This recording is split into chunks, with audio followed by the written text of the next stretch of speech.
Hello friends, इस video में मैं आपके साथ एक स्टोरी की हेल्प से कुछ टिप्स शेयर करूंगा। ये टिप्स आपके लिए यूजफुल होंगी किसी के बिहेवियर को करेक्ट करने में। आप अगर पेरेंट हैं और अपने बच्चे के बिहेवियर से दुखी हैं, तो इस वीडियो को एंड तक जरूर देखें। मैंने भी इन टिप्स को अपने फ्रेंड के ऊपर यूज किया है और अमेजिंग रिजल्ट्स भी मिले हैं। हम देखते हैं हम अपने बच्चों के गलत बिहेवियर को कैसे करेक्ट करते हैं। मान लीजिए एक बच्चे के फादर उसको गालियां निकालते देखते हैं। ये एक बिहेवियरल प्रॉब्लम है। इस सिचुएशन में अक्सर फादर 3 चीजें करेंगे। फर्स्ट, हो सकता है फादर इसको इग्नोर कर दें, ये सोचकर इसने हटना तो है नहीं, कहने का क्या फायदा। सेकंड, उसको मारेंगे और अगर वो नहीं मानता है उसको और जोर से मारेंगे। इस केस में फॉर श्योर बच्चा गाली नहीं देगा, मगर जैसे ही फादर पीछे हटेंगे बच्चा फादर की पीठ पीछे फिर से गाली देगा, शायद अपने फादर को भी गाली दे दे। थर्ड, हो सकता है फादर उसको खूब डांटे, खूब बुरा भला कहें, तुम नालायक हो, तुमसे और उम्मीद भी क्या की जा सकती है। और सबसे फनी डांट, तुम मेरे बच्चे नहीं हो सकते, तुम जरूर हॉस्पिटल में बदल गए होगे। अब एक मिनट सोचें, अगर कोई आपको बुरा भला कहेगा तो क्या आप उसकी बात मानेंगे? रेदर ऐसा करने से बच्चे अपने आप को बुरा ही फील करेंगे और ये बात उनके दिल में बैठ जाएगी कि वो बुरे हैं और वो सच में बुरे बन जाएंगे। हमें बच्चों को डांटना जरूर है, लेकिन इसका भी एक तरीका है और इसको अप्लाई करने में आपको सिर्फ 1 मिनट लगेगा। अब आते हैं स्टोरी पर। एक सक्सेसफुल पर्सन था, उसके पास दुनिया की हर चीज थी। उसकी वाइफ की डेथ के बाद उसके बच्चे उसकी कोई बात नहीं मानते थे। उस फादर के रिलेशन अपने बच्चों के साथ खराब होते जा रहे थे। एक दिन इस फादर के फ्रेंड, जो कि एक फैमिली बिहेवियर एक्सपर्ट थे, ने कुछ टिप्स दिए। इन टिप्स का गोल्डन रूल था, Children should feel bad about their misbehavior, but good about themselves। यानी कि बच्चे अपने बैड बिहेवियर के लिए बुरा फील करें, लेकिन अपने बारे में अच्छा फील करें, तभी वो आपकी बात मानेंगे।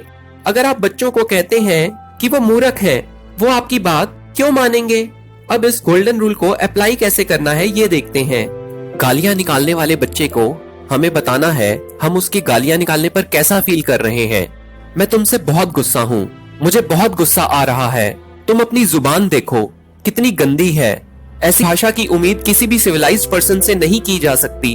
तुम्हें ऐसी भाषा यूज करते देख मुझे शर्म आती है। इस टाइम आपने कोई ड्रामा नहीं करना, बस अपनी ट्रू फीलिंग्स को एक्सप्रेस करना है। अगर आप गुस्से हैं तो गुस्से से, अगर आप सैड हैं तो सैड होकर। इसके बाद थोड़ी सांस लें, थोड़ी देर शांत रहें और फिर कहें, तुम इतने अच्छे इंसान हो, तुम मेरी इतनी रिस्पेक्ट करते हो, तुम पढ़ाई में भी इतने इंटेलिजेंट हो, मैं तुमसे ऐसी उम्मीद नहीं कर सकता था। अब बच्चे को हक करें और कहें, तुम अच्छे इंसान हो पर तुम्हारा ये बिहेवियर बुरा था, बहुत बुरा था। इस मेथड को यूज किया उस सक्सेसफुल पर्सन ने। शुरू में ये उनको बहुत मुश्किल लगा, पहले गुस्सा फिर प्यार, दोनों एक्सट्रीम फीलिंग्स को एक टाइम कुछ सेकंड्स के गैप में एक्सप्रेस कर पाना बहुत मुश्किल था। पहली बार उनके लड़के ने उन्हें बीच में टोकने की कोशिश की और अपने गलत बिहेवियर पर एक्सप्लेनेशन देने की कोशिश की, तो फादर ने कहा, मैं सिर्फ तुम्हें बता रहा हूँ मुझे तुम्हारे बिहेवियर पर कैसा फील हो रहा है। थोड़ी सी प्रैक्टिस के बाद ये बहुत ही आसान हो गया और थोड़ी देर बाद फादर को ऐसा करने में सिर्फ 1 मिनट लगता था। अब उनके बच्चे उनके बहुत क्लोज आ गए। अब बच्चे फादर से अपनी हर बात शेयर करने लगे। थोड़ी देर बाद फादर को डांटने की जरूरत भी नहीं पड़ती थी, सब कुछ ठीक होने लगा। अब फादर ने बच्चों की वो चीजों की प्रेज करनी शुरू कर दी जो उन्होंने अच्छी की, चाहे वो छोटी सी बात ही क्यों ना हो। एग्जाम्पल, अगर उनके बच्चे ने उनसे कार की की मांगी, फादर ने कहा, मुझे खुशी है कि तुमने मुझसे की मांगी। ज्यादातर बच्चे परमिशन ही नहीं लेते, सीधा चीज उठा ही लेते हैं। अक्सर फादर यही गलती करते हैं, वो सिर्फ नेगेटिव चीजों पर ही कंसंट्रेट करते हैं और पॉजिटिव चीजों को बिल्कुल इग्नोर कर देते हैं। एक दिन इस फादर की डॉटर वेट फ्लोर पर खेलते गिर गई और उसके ब्लीडिंग होने लगी। डॉटर रोने लगी, फादर ने उसे रोने दिया। फिर जब वो चुप कर गई, फादर ने पूछा, क्या तुम ठीक हो? फिर फादर ने अपनी लड़की से पूछा, क्या तुम आगे से वेट फ्लोर पर खेलोगी? लड़की ने जवाब दिया, कोई मूर्ख ही वेट फ्लोर पे खेलेगा। फादर ने हक किया और कहा, और तुम मूर्ख नहीं हो, राइट? एक एक्सपेरिमेंट हुआ। एक स्कूल के अंदर 2 कैंटीन खोली गईं। एक कैंटीन के अंदर सिर्फ जंक फूड रखा गया और सेकंड कैंटीन में सिर्फ हेल्दी फूड। कुछ दिन जंक फूड वाली कैंटीन में बहुत रश रहा, पर कुछ दिन बाद हेल्दी न्यूट्रिशियस फूड वाली कैंटीन में सारा रश टूट पड़ा। इससे ये पता लगता है हर बच्चे को पता होता है उसके लिए क्या सही है, पर पेरेंट्स अक्सर इस बात को नहीं समझते। याद रहे, हमें अपने चाइल्ड को सेल्फ डिसिप्लिन बनाना है, जो कि हमारे एब्सेंस में वेल बिहेव करे, ना कि सिर्फ हमारी प्रेजेंस में। कुछ ऐसा ही उस सक्सेसफुल पर्सन ने किया। आइए देखते हैं इस मेथड के कुछ इंपॉर्टेंट पॉइंट्स। 1. हमें अपने बच्चे को उसके बिहेवियर के लिए बुरा फील कराना है, पर वो अच्छा है ये उसे यकीन दिलवाना है। हमें क्या एग्जैक्ट बुरा लगा है वो हमें बच्चे को बताना है और ये जताना है हमने क्या फील किया। लेकिन ये याद रहे, हमें सिर्फ तभी ऐसा करना है जब बच्चा और आप दोनों अकेले हों। बच्चे को किसी के सामने नहीं डांटना। 3. अपनी फीलिंग को एक्सप्रेस करने के बाद कुछ सेकंड के लिए साइलेंट होना है। ये वो टाइम है जब आपका बच्चा सोचेगा कि उसने क्या गलत किया। 4. अब बच्चे को हग करना है, उसकी पॉजिटिव बातें उसको बतानी है और कहना है इस तरह के बिहेवियर की उम्मीद उसके साथ नहीं थी। 5.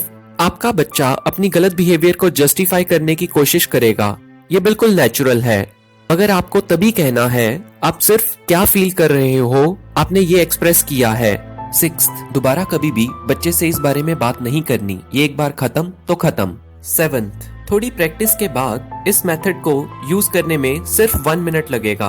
8. कुछ टाइम बाद आपको ये रिपीट करने की जरूरत ही नहीं पड़ेगी, आपके बच्चे सेल्फ डिसिप्लिन हो जाएंगे। 9. अपने बच्चों की बात सुने। 10. बच्चों को डेली हग करें। 11.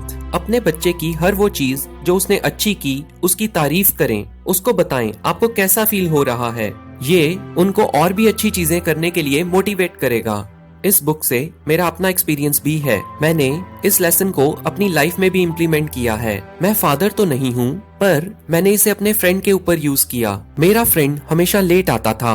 एक गर्मी के दिन मेरे फ्रेंड ने मुझे पार्क में बुलाया और वो खुद 40 मिनट्स लेट आया।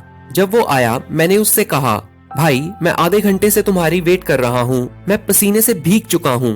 वो मुझे कुछ कहने लगा। मैंने उसे कहा मैं सिर्फ अपनी फीलिंग एक्सप्रेस कर रहा हूँ। फिर मैंने उससे कहा मैं सिर्फ उसके बुलाने पर इधर आया हूँ और आज थका हुआ भी बहुत था।